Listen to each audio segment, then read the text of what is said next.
Je suis très fier d'avoir pu parrainer Claude. Après, j'ai pas beaucoup de mérite parce qu'il s'est présenté de lui-même. Donc ça montre très bien son engagement dès le départ et puis son désir de servir. Alors ensuite, je vais vous parler un peu de sport. Parce que quand on a la chance de... Enfin la chance, ouais, parfois ça peut être une chance. De vivre sur un fauteuil ou quand on a un certain handicap, déjà la vie de tous les jours c'est du sport. Donc le fait de pratiquer une activité sportive, déjà ça nous aide dans la vie de tous les jours. Ensuite ça permet souvent de faire des activités comme là vous voyez un petit peu de karting, d'échanger avec des personnes valides. Et puis ça permet à certains aussi de se réaliser dans une discipline sportive et notamment pouvoir, pourquoi pas, participer aux Jeux paralympiques. Donc je peux que vous engager à aller voir des épreuves paralympiques. Il y a encore des places et elles sont beaucoup moins chères que pour les Jeux au départ.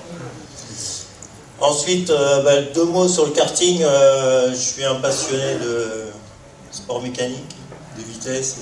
C'est une des raisons pour lesquelles je me retrouve en fauteuil aussi. Marc est champion de France. Alors je pratique le karting en compétition. Bon, c'est mon petit côté personnel, mes activités. Mais par contre, j'organise aussi des journées découvertes pour des gens en situation de handicap. Et donc on a pu démarrer cette action grâce à un premier don du club de Moret.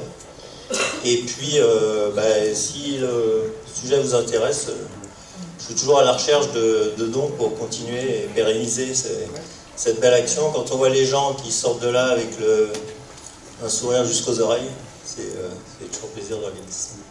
Ben voilà, du coup j'ai pas été trop long, j'espère. Tu as tout la durée de conflit. En fait, le karting, c'est vraiment la base du sport automobile et rapport prix, sensation, c'est inégalable. Et donc on a pu aussi acheter un carte biplace, donc ça permet d'emmener des gens qui ne peuvent pas conduire du tout, mais qui vont ressentir les sensations de la vitesse et de l'adrénaline des trajectoires.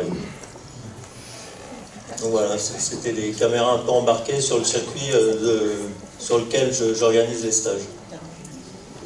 Et je peux vous dire que moi j'ai participé à c'est pas sous cette séance qui a été filmée, mais une autre séance, c'est très impressionnant et de faire le parcours avec les porteurs de handicap, c'est aussi une émotion qui est poignante, prenante.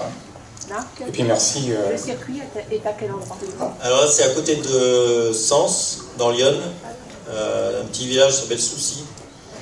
Et donc dessus on a à la fois une piste de location qui permet avec une société privée qui organise des stages, et un circuit de compétition en dessous, qui est homologué, qui est international, où là on organise souvent des championnats de France.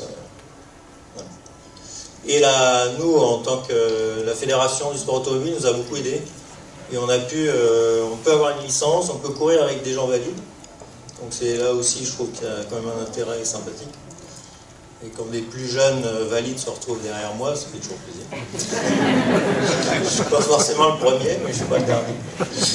Et donc voilà, on est le seul pays au monde à organiser un championnat de France, enfin un championnat national, avec que des personnes handicapées. On arrive à faire rouler, il y a des tétraplégiques qui roulent avec nous en compétition, on a mis un handicap de poids.